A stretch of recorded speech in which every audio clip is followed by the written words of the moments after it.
Hello friends, मेरा नाम अभिषेक कुमार है और ये हमारे टाइम एंड वर्क सीरीज़ की 10th वीडियो लेक्चर है। आज के इस वीडियो लेक्चर में हम अपने नेक्स्ट क्वेश्चन नंबर 11 को सॉल्व करेंगे। तो शुरू करते हैं। हमारा क्वेश्चन नंबर 11 कह रहा 3 men A, B, C complete a work in such a way that A work for all the days, B works for first and second days, and C works from third, fourth and fifth days. If B plus C can do as much work in 2 days as A alone does in 3 days, then in how many days A, B and C alone do the work if B plus C can complete the whole work without the help of A in 6 days। यानी 3 आदमी A, B और C इस तरीके से काम करते हैं कि A सभी दिन काम करता है, B पहले और दूसरे दिन काम करता है, C तीसरे, चौथे और पांचवें दिन काम करता है।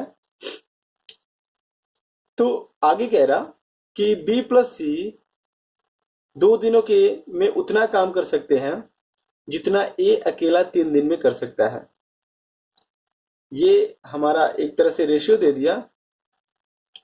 तो नेक्स्ट कह रहा कि तो तीनों अलग अलग काम को कितने दिन में करेंगे अगर B प्लस C बिना A की सहायता से वर्क को 6 डेज में खत्म कर सकता है।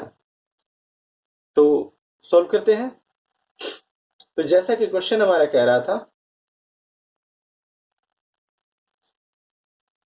सबसे पहले क्वेश्चन को सॉल्व करने से पहले मैं एक चीज बता दूं कि हमें पता होना चाहिए कि टाइम एंड वर्क में जो हमारे टाइम का रेशियो होता है उसका ठीक अपोजिट उसके एफिशिएंसी का रेशियो होता है। सपोज अगर मान के चले कि कोई 2 है हमारा, इन्होंने टाइम लिया है 5 और 7 डेज किसी वर्क को करने में। अगर हम पूछें कि इनकी एफिशिएंसी क्या होगी तो हम बिना कुछ सोल्व किए डायरेक्ट कह सकते हैं कि इनकी एफिशिएंसी होगी 7:5 की। कैसे, आप देख लें। इनका हम एलसीएम निकालते, हमारा हो जाता 35। तो 5 7 जा और 7 5 जा, आ गया। तो ये हम सोल्व नहीं करेंगे, तो ये हमें डायरेक्ट मालूम होना चाहिए कि टाइम के अपोजिट होता है एफिशिएंसी। तो सोल्व करते हैं आगे। तो जैसा कि क्वेश्चन कह रहा था 3 men A, B, C, यानी 3 आदमी है A, B और C। तो हम लेते हैं 3 men A, B and C। A, B and C।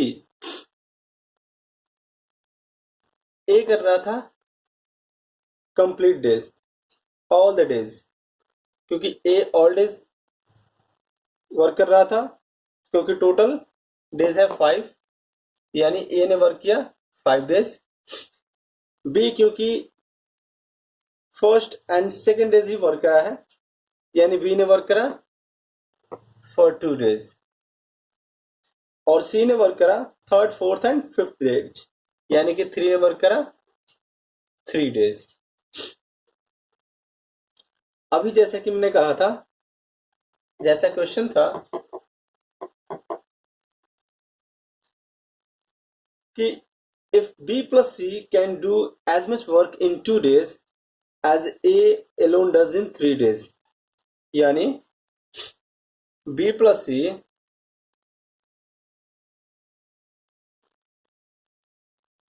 जितने काम 2 दिन में करेंगे उतना काम A जो है वो अकेला 3 दिन में करेगा। तो इनसे हम ए, बी और सी की एफिशिएंसी पता कर लेते हैं। तो सोल्व करें तो ये हमारे हो जाएंगे A by B plus C is equal to 2/3। ठीक है, तो ये हमारे हो गए क्या चीज, एफिशिएंसी का रेशियो है, यानी ए का हो गया 3 और बी सॉरी ए का हो गया 2 एंड बी प्लस सी का हो गया 3। अभी क्वेश्चन कह रहा था, हमें ये पता चल गया, यानी बी प्लस सी जो है, क्वेश्चन में कह रहा था कि बी प्लस सी किसी वर्क को कंप्लीट कर देता है, बी प्लस सी किसी वर्क को कंप्लीट करता है 6 डेज में, बिना ए की मदद से 6 डेज में बी प्लस सी ने पूरा काम कंप्लीट कर दिया है। तो इससे हम निकाल लेंगे कि आखिर टोटल वर्क कितना है, क्योंकि हमें बी प्लस सी का एफिशिएंसी हमने पता कर लिया है कि 3 है। तो 6 डेज में 3 की एफिशिएंसी से अगर वो वर्क करेगा, यानी टोटल वर्क हमारे हो जाएंगे 18। हमारे टोटल वर्क हो गए 18, क्योंकि हमने पता कर लिया कि हमारे टोटल वर्क कितने हैं। टोटल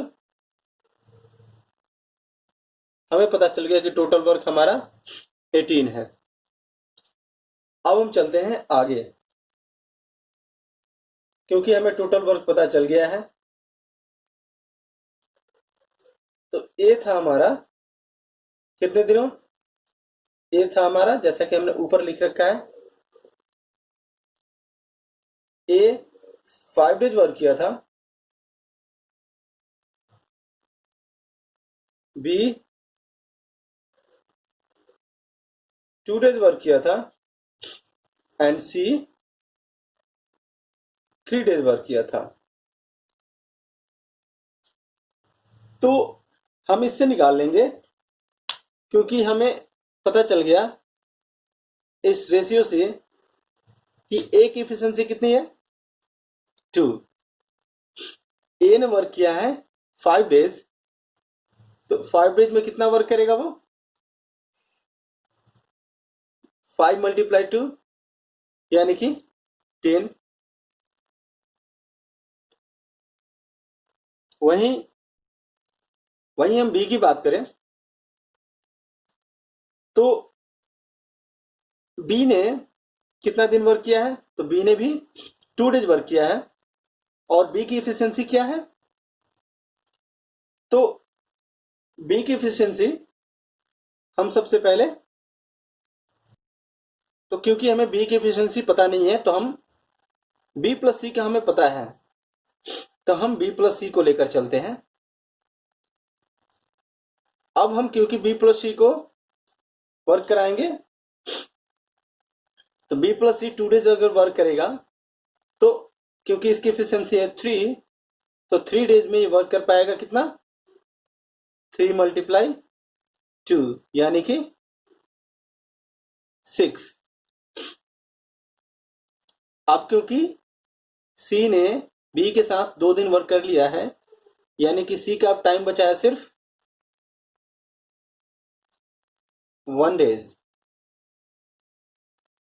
ये कैसे 1 डेज बचा, क्योंकि बी के साथ सी ने भी वर्क किया है 2 डेज, तो और सी ने क्योंकि टोटल किया था सिर्फ 3 डेज, क्योंकि सी ने वर्क किया था 3 डेज, जिसमें से ये 2 डेज बी के साथ कर लिया, तो बचा कितना 1 डेज। तो यही है हमारे 1 डेज।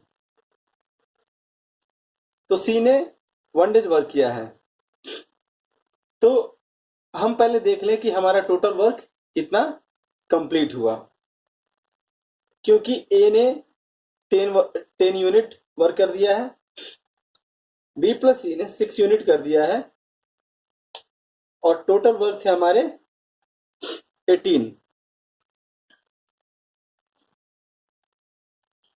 तो क्योंकि टोटल वर्क